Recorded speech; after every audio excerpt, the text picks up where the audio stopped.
जय हिंद। पिछले वीडियो में हमने कुछ मकर रेखा, विषुवत रेखा, कर्क रेखा ये सब के बारे में जानकारी ली थी। आज हम महाद्वीप के बारे में हम आप लोगों को बताते हैं।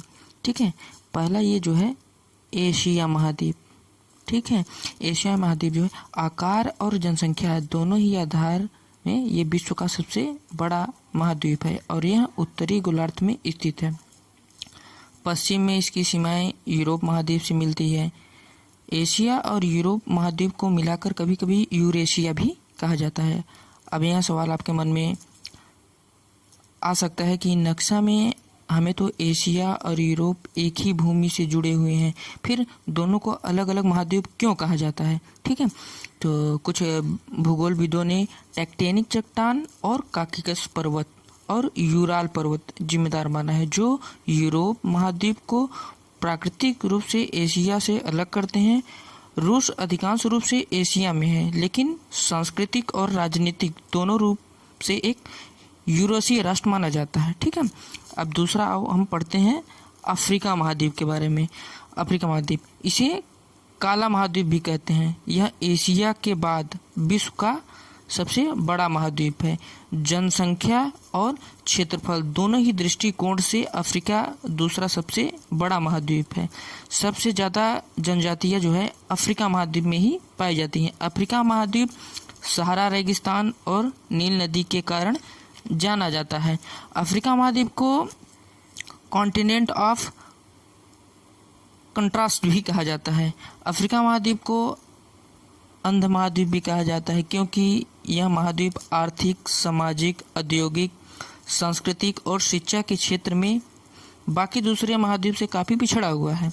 अफ्रीका महाद्वीप को मानव सभ्यता की जन्मस्थली माना जाता है। आइए हम पढ़ते हैं फिर उत्तरी अमेरिका के बारे में। उत्तरी अमेरिका, ठीक है, क्षेत्र की दृष्टि से एशिया और अफ्रीका के बाद विश्व का तीसरा सबसे बड़ा महाद्वीप है। उत्तरी अमेरिका की खोज 1492 ईस्वी में कोलंबस द्वारा की गई थी, अतः इसे नई दुनिया के देश की संज्ञा भी दी जाती है। ठीक है, उत्तरी अमेरिका का नामकरण अमेरिगो वेस्पुक्की के नाम पर जाना गया है।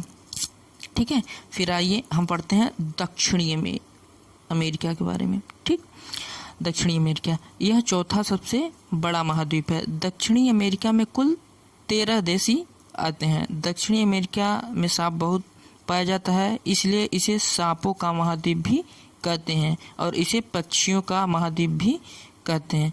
फिर आइए हम अंटार्कटिका के बारे में थोड़ा सा जानते हैं। क्षेत्रफल की दृष्टि से अंटार्कटिका विश्व का 5वां सबसे बड़ा महाद्वीप है। इसका क्षेत्रफल यूरोप के क्षेत्रफल से 1.3 गुना ज़्यादा है। अंटार्कटिका जो है पृथ्वी का सबसे ठंडा एवं सूक्ष्म महाद्वीप है। इसे श्वेत महाद्वीप के नाम से भी जाना जाता है। फिर ठीक है, आइए फिर इसके बाद यूरोप के बारे में पढ़ते हैं। यूरोप क्षेत्रफल की दृष्टि से यूरोप विश्व का 6वां सबसे बड़ा महाद्वीप है, जिसे द्वीपों का द्वीप भी कहा जाता है। यह विश्व का सबसे विकसित व औद्योगिकृत महाद्वीप है। इस महाद्वीप से होकर तीनों अक्षांश रेखाएं विषुवत रेखा, कर्क रेखा, मकर रेखा, ये तीनों रेखाएं नहीं गुजरती हैं। यूरोप शीतोष्ण व शीत क्षेत्र में स्थित महाद्वीप है। यूरोप एक ऐसा महाद्वीप है जहां एक भी रेगिस्तान नहीं पाए जाते हैं। ठीक है, उसके बाद आता है ओशिनिया, जिसको हम लोग ऑस्ट्रेलिया के नाम से भी जानते हैं। आप लोग जानते हैं कि ऑस्ट्रेलिया जानते होंगे, लेकिन ओशिनिया किस लिए कहते हैं? ओशिनिया में 4 बड़े बड़े एरिया आते हैं। कौन कौन से आते हैं? Micronesia, Melanesia, Polynesia, Australia. Australia जो है इसमें सबसे बड़ा है, इसलिए हम इसे ऑस्ट्रेलिया बोलते हैं। अब ये बताइए, अभी ऑस्ट्रेलिया की भी राजधानी आ जाएगी। अब जो ऑस्ट्रेलिया की राजधानी आ जाएगी कैनबरा। ये बताइए क्या किसी महाद्वीप की राजधानी, अभी ये बताइए एशिया, फिर एशिया की है कोई राजधानी? नहीं है ना। ऑस्ट्रेलिया इसमें सबसे बड़ा जगह है, इसलिए इसे ऑस्ट्रेलिया महाद्वीप कहा गया है।